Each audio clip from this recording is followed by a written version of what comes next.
Am I the a-hole for not giving frequent updates to a friend's husband when he refused to come to the hospital? Original post.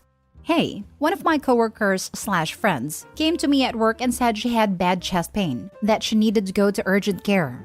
I told her I would cover her shift. We both got off in an hour anyways. When I got off, I noticed my friend sitting on the sidewalk crying in pain. She said the pain was much worse. She said her husband didn't come, so I took her to the hospital myself. When we got there, I sent a text to her husband telling him what hospital we were at. His reply was, "Cool, updates me in 20 minutes." Long story short, her gallbladder ruptured and she needed immediate surgery. I called her husband, and he said, "I don't like the smell at the hospital. It makes me sick. Just notify me every 30 minutes on how she's doing." I told him no, that it was serious and he needed to calm down. He didn't reply. A friend got out of surgery. The doctor said she has a bad infection and she will need to stay at the hospital a couple of days. I ended up calling my friend's mom. Her mom immediately asked where her husband was. I told her what he said. Later, I started getting mean messages from him, that he was really mad I didn't give him updates like he asked. My friend's mom showed up and let me know she was texting and asking my friend's husband for updates. He still doesn't know my friend's mom is with her now. I am starting to feel like I am the a-hole for not telling him that I called my friend's mom, or giving him the updates like he asked for. Now for the top comments before reading the update. Not the a-hole. You did a nice thing to support your friend. You did not, however, sign up to be her husband's secretary. He can either get to the hospital like a decent spouse would, or he can sit at home in the dark and hope his wife isn't mad. He's not a decent spouse at all. Opie's friend is better off in the hands of her mom. Hopefully, Mom and Opie will also support friend as she sorts through her thoughts on the waste of space bloke she married and dumps us behind. Opie's not a a-hole. Opie did the very best thing for her friend. I'm really curious what updates the husband is giving his mother-in-law, given that he doesn't even know what's going on. Opie, you're not an a-hole at all. Your friend's husband, on the other hand... My husband hates hospitals. Hates. But when I got bitten by a cat and was in for nearly a week, he was there before and after work every day. That's what you do when you love someone. Put your discomfort aside for that person when they really need you. Not the a-hole. The audacity of the husband astounds me.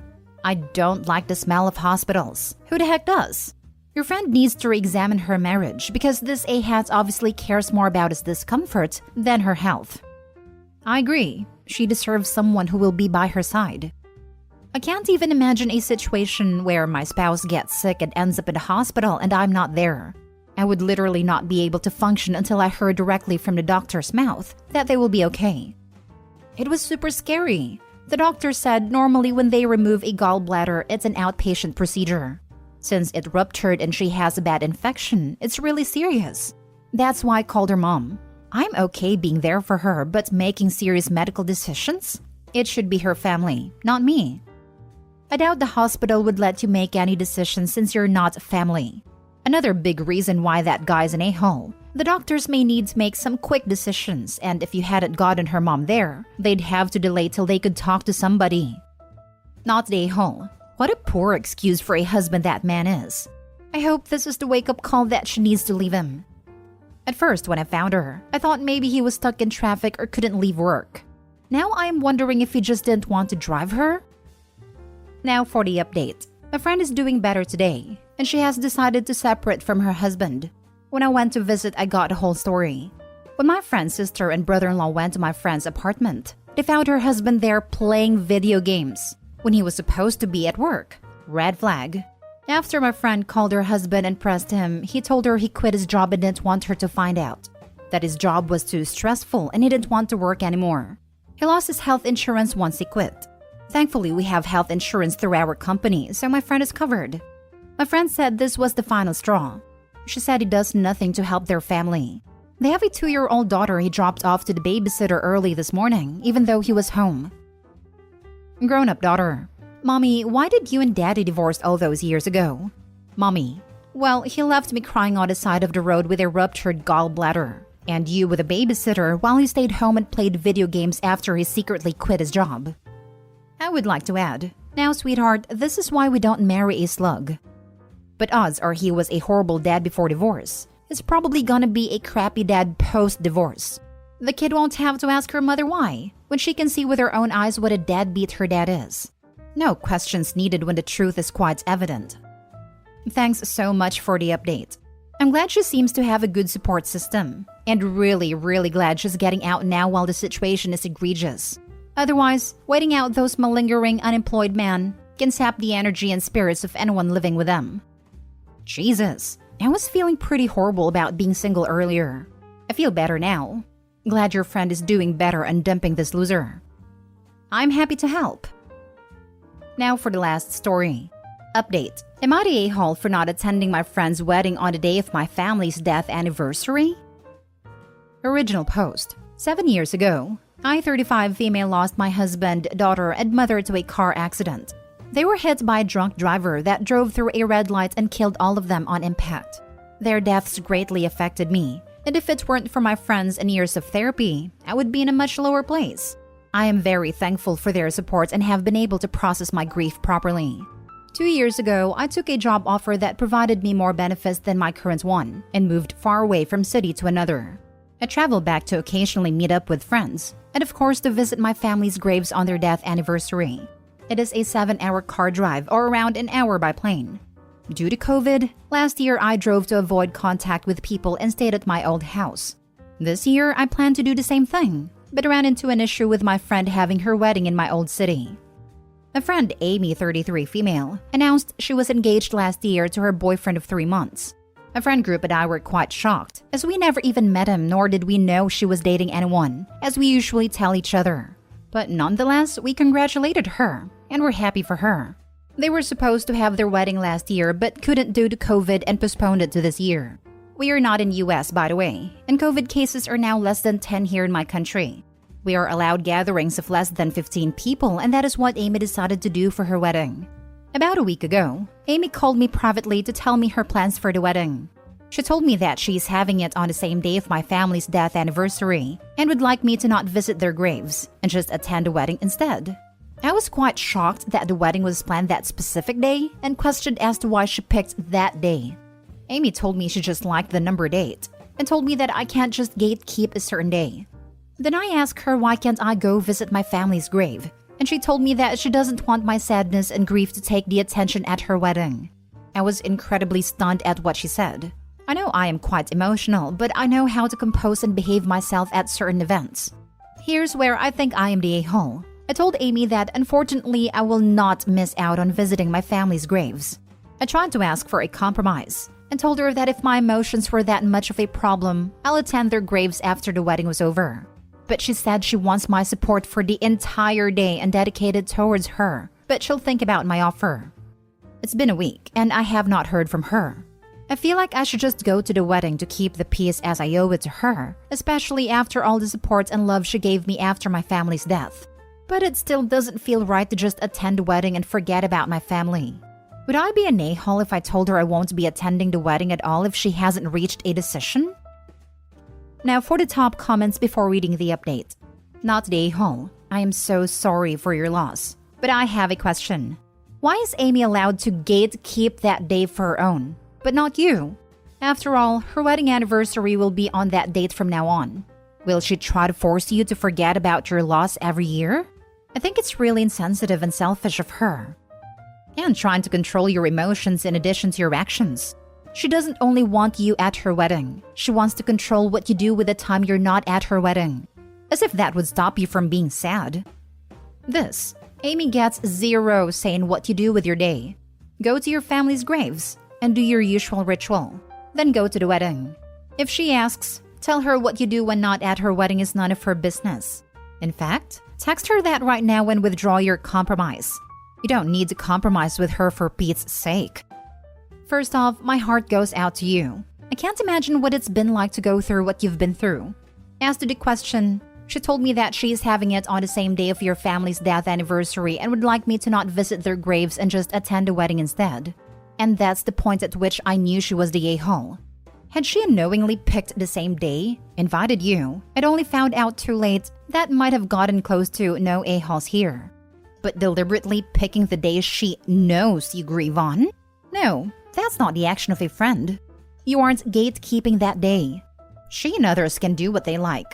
You're simply saying that you are not available that day. Not the a-hole. You weren't even close to one, and Amy's just about a double one. Not just for planning her event on that day when she knew its significance, but for pushing you too. She is available that day. She can go to the grave and the wedding, but the bride thinks that's unacceptable. That is wrong, not the a-hole. Exactly. That makes Opie not the a-hole, and her so-called friend a huge one. Seriously, who the heck thinks they have a right to tell any adult what they can and can't do when it comes to grief, or even life in general? Especially in regards to Opie saying she would just visit her family's graves and then attend a wedding, and a friend being, oh, that's okay. You can't do that. I'm making this date all about me now, so let's focus on that now. Not the a-hole. This woman is not your friend. At all. In your shoes, I would probably go off along the lines of, your wedding will never, ever, ever compete with honoring my dead family. You know, the spouse and daughter and mother I lost? On this same day? I'm so sorry. Seriously, don't ever speak to her again. Now for the update. Hello Reddit. I want to start off by saying thank you to everyone who replied. I was not expecting my post to get this level of attention. I've read all of your comments and thank you once again. I am in tears and became an emotional mess after reading your thoughtful responses. Thank you for the love and support. I have always felt some sort of emotional burden to my friends, so thank you for your encouraging messages and telling me to keep my head up high.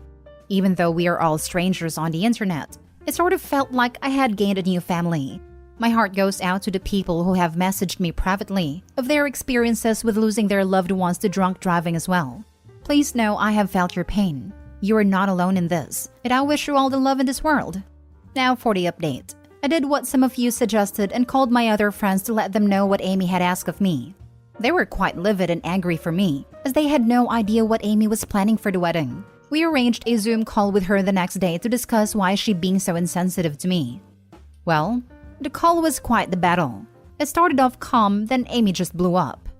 You guys were right when you said that Amy was jealous of the attention that I had received during the time of my family's death anniversary. Her wedding was a way to shift the attention towards her. She tried to explain to us that by having the wedding on that day, it will turn a negative situation into a positive one. When she realized she wasn't convincing enough, it felt as though a mask had fallen from her face, and she started yelling and insulting me. She said that she is tired of having to play the supportive friend role and that it's been 7 years. I should just get over it by now, or go join my family in the ground. My friends lost it and called her every name in the book. I am honestly just shocked and disappointed at a person who used to be my friend. It breaks my heart knowing I lost another person in my life, but I guess you guys are right in the sense that she never really was a friend.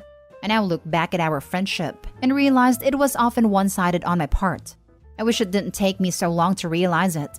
No one in our friend group of 6 people are going to her wedding now. We have decided to go no contact with Amy and block her on all social media. My friends have offered to go visit my family's graves together with me. I accepted, and we are now planning to also make a scrapbook with my family's pictures. For once, I'm actually looking forward to this day, and will start to plan more eventful activities like this. Thank you once again to everyone for helping me through this. And please remember, do not drink and drive. I am begging you. Please don't. Please drink responsibly and drive safely, everyone. Edit, I was once again not expecting this amount of attention. I am in literal tears. Thank you everyone for your kind words and sympathy. I appreciate your love and support. I don't think I deserve the awards you all have given me. Thank you, kind strangers. Some are asking about Amy's fiancé and his thoughts. We haven't heard anything as we still haven't even met him. We tried several times to meet him last year, but something always came up. I guess we'll never know his true feelings. Imagine being jealous of the attention one gets for losing their entire family. My gosh. The sheer lack of sympathy and empathy in every way possible is astounding. It's been 7 years. I should just get over it or go join my family in the ground. If she was my friend, she'd be counting her blessings it was a video chat, because that would be enough for me to entirely lose it. Jealous of the support you got after everything you lost? Jesus Christ. Good riddance to bad rubbish there. Sorry that you had to go through this. To find how bad she was though. I am quite shocked about the whole situation. That event in itself is so traumatizing. And Opie seemed to have made a great recovery, with that ritual of visiting them regularly. And now her friend who intends to get hitched to a guy whom she knows 3 months? Jolly for them. But to tell Opie to not go to the grave so she can hoard her happiness for the entire day. What kind of person says something like that? God, horror. Also, people can say what they want to say about love at first sight, but a 3-month wedding smells like a shotgun wedding, baby on the way, or insanity. That's just a divorce waiting to happen. And anyway, not worth disrespecting Opie's ritual. She said you should join your family in the ground? Wow, screw her. I audibly gasped when I read that part. She's a sick person. I'm so happy Opie has actual, supportive friends. We have read way too many stories where friends would say to just keep the peace, even in such ugly situations as this. And it's sadly so refreshing to read about actual good friends.